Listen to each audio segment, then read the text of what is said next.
Hello. So here we have a quick video to help you get through lesson 2, going over strategies for addition and subtraction.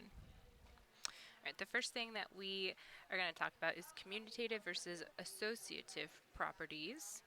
Commutative properties, here's an example with variables. So it's saying a plus b is equal to b plus a. So pretty much it's saying that the order that you add your numbers, it doesn't matter because your end result will still be the same. So here, for example, if I were to take 3 plus 5 and add them together, I'd get 8. And on the other side, if I flip the order of my numbers, 5 plus 3, I still get 8. Right, so here's another example, but with decimals. Right, so I have the negative 2.4 first and 7.1 second. If I were to flip the numbers and have negative 2.4 last and 7.1 first, I'd still get the same if I were to add them together. And sometimes you could do this with more than just two numbers as well. So here I have three numbers, right? 4 plus 1/2 minus 6. And if I swap the order, so I have 1/2 minus 6 plus 4, I will still get the same result. Okay, so commutative is kind of like switching the order. So it's, whoops, switching the order. Okay. Next one is associative. So the associative property is saying, so if you are adding all of your numbers and one set of your numbers like here has parentheses around it, like this a plus b has parentheses, if you move the parentheses and kind of shift them over one number, you'll still get the same response. So here, if I have 4 plus 6, right, that gives me 10, plus this one is 11. Here, if I were to take those parentheses and move them over one number, so now 6 plus 1 is first, I'd have 7 plus this 4, which is still 11. Okay, so I still get the same number. So associative property is moving your parentheses. So again, here's another example. This time the parentheses were set on the last two numbers. So on the other side, I shifted them forward one. So now they're around this 8.9 and 6.4. And again, you can do that with fractions as well. So if I have my parentheses around my last two fractions, I can shift them up to where they're now around my first two fractions. Okay, so associative property is moving your parentheses, and commutative property is switching around the order of your numbers. All right, and the last property we're going to talk about is distributive. Hopefully you remember this from last semester. If not, it's okay. Remember that the number that's outside of your parentheses gets multiplied to everything inside. Okay, so this 2 is going to be multiplied to every single number inside. 2 times 3 is 6. 2 times 10 is 20. 2 times 4 is 8. Now remember, this minus sign gets brought down with it, just like this plus sign got brought down. So now I have 6 plus 20, 26, minus 8, which gives us 18. All right, we can also do that with fractions. Okay, so this minus 1/4 is what we're going to multiply to everything in here. So minus 1/4 times 1/4. If you struggle with multiplying fractions, that's okay, because remember, you can grab a calculator. So if I do negative 1/4, and I am multiplying that by 1 over 4, and I click this, it tells me that it is a negative 1 over 16. This would be negative 1 over 16 plus, and then I have that negative 1 over 4, except now I'm going to multiply it by 3, which gives me negative 3 over 4. Okay, and I'm not going to simplify this because I don't really, we're just practicing distributing. And then let's do this next one, this last one over here. I have 1.3 times 2 and 1.3 times 3. Now I'm not going to multiply this 1.3 to this 4.4 because it is not inside your parentheses. Remember, when you're distributing, it's only to what is inside your parentheses.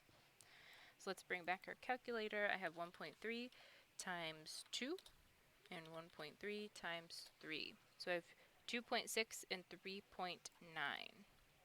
So 2.6 minus 3.9, and then this plus 4.4 is still a part of our expression. We're just going to rewrite it at the end. And then if we wanted to, we could type that into our calculator to get our final answer. Alright, so that last problem that we just did, this 1.3 times 2 minus 3 plus 4.4, here is it kind of being changed a little bit. And what we're going to do is look at these lines that were given, and we're going to figure out what is happening, what property is being applied at each line. So if I'm going from line 1 to line 2, to figure out what happened here, well, if we think about it, this 1.3 was being multiplied to everything inside those parentheses, and that was called the distributive property. So at line 2, the distributive property was being used. Going from line 2 to line 3, okay, let's see, I have this 2.6 minus 3.9 plus 4.4, and it kind of looks like all the numbers are just in a different order, right? I have 2.6 plus 4.4 minus 3.9. So if I'm rearranging my numbers, that is associative property. Oops, sorry. Nope. Commutative. Commutative property. All right. Then let's go from line 3 to line 4. So what happened was we put these parentheses around 2.6 plus 4.4, meaning I want to do that first. So because we inserted those parentheses, that's the associative property. And then last but not least, if we were to add everything together, our solution would be 3.1. So if I took all this and added it together, I get 3.1.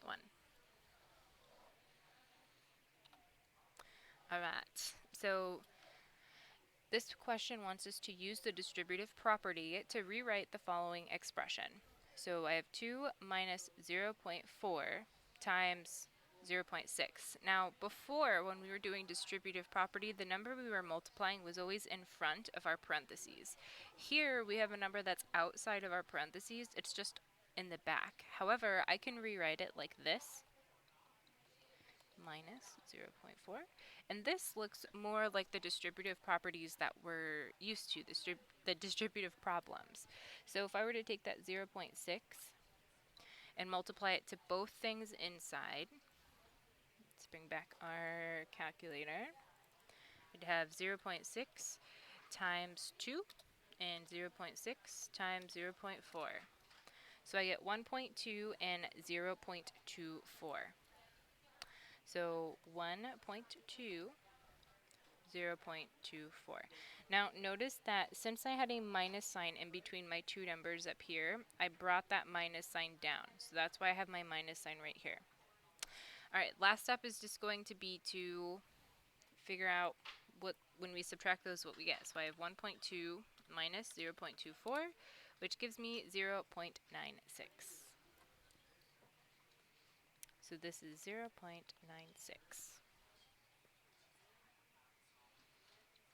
Let's see. I'm just checking really quick if this is what it's asking for. Okay. Next one. So you might have noticed by now that in this next unit, or this, I guess, next semester, you're seeing a lot of these fill in the blank, pick blank 1, then pick blank 2. What I would suggest is just focusing on one of them at a time. Okay. It says consider the following expression: 5.5 plus 13.9 minus 2.5. And then on the other side, it's the same numbers. It just kind of looks like they shuffled them around a bit. So remember that since they just shuffled the numbers around a bit, that means that what they're doing is they are using the commutative property. Okay.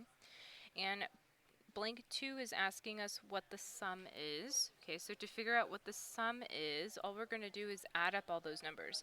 Now when I'm adding these numbers, I'm going to look at everything before this equal sign right here, because those are the same numbers that are on this side. These are just in a different order, so you're not adding all 6 of these together, it's just 3. Okay, so I would have that 5.5 plus 13.9 minus 2.5, which gives me, did I type that right? 16.9. I probably made a typo. So that means this should be 16.9, which would be that one.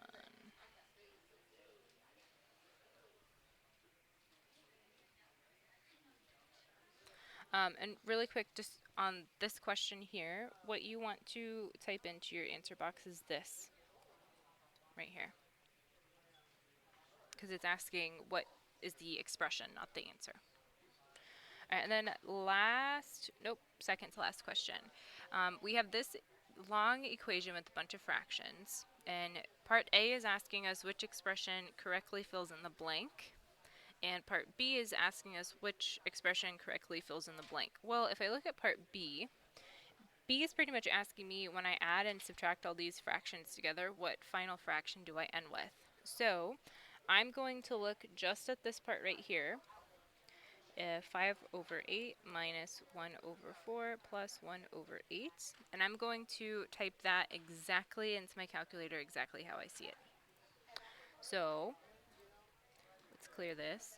I have 5 over 8 minus, and I'm going to use a parenthesis, 1 over 4 plus 1 over 8, and close my parenthesis.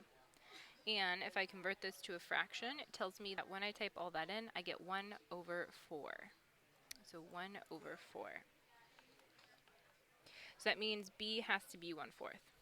Now A is a little bit trickier because if you look here, this 5 over 8 is staying the same, and I'm subtracting 1 over 8 from something inside these parentheses. So whatever is inside these parentheses, I have to get this 1/4 and 1 over 8. So if I want to get 1 over 8 from 1 over 8 by multiplying it by something, that would be a 1. There's a plus sign in between them, so I'm going to put a plus sign in between them here. Now, if I want to go, if I need to do, well, 1/8 times some number gives me 1/4, right? Times some number x gives me 1/4. If I were to multiply both of these sides of my expression by 8, right, this would cancel. So I'd have x is equal to 8 times 1 is 8 over 4, which is 2. So I want 2x plus 1. This one was a little bit trickier because in order to do this step for A, you had to think way back to factoring, which can sometimes be a little bit tricky. All right, the last question. So I wanted to go over this one because I feel like it looks like a lot with the answer choices, but it's really not that bad if you kind of break it into kind of like 2 problems in one. Part A is asking us which solution is incorrect, and part B is asking us explain why the answer to part A is incorrect. So what I'm going to do for part A is I'm going to take all of these first expressions and I'm going to type them into my calculator, and I'm going to check and see if I get this final solution at the end. Because if I don't, then it tells me that one is incorrect. So for that first one, I'm going to type it in exactly how they have it with the parentheses and everything. So 1.1 minus 3.3 times 5 minus 7. Exactly how they have it. It tells me here that the answer should be negative 18. However, they say their answer is 44. So negative 18 and 44 are not the same number. So that means that A, I want to pick this one here. This one is incorrect. And let's kind of look at what they did. So what they have, this 1.1 minus 3.3 equals 5 minus 7. And then they have 1.1 minus 3.3 times 5 minus 7 in parentheses. So it kind of looks like what they're doing is, well, they're just adding parentheses, right? You can't just add in parentheses to a problem and have it have the same solution. So they didn't apply the associative property correctly. And because of that, because they just added in some random parentheses, that changed the value of the answer. So associative property, because they just added in a parenthesis. That's what they did there. All right, and that is it. So hopefully this was helpful. If you have other questions or still are confused a bit, let me know and I'd gladly help you out. I hope you have a wonderful rest of your day.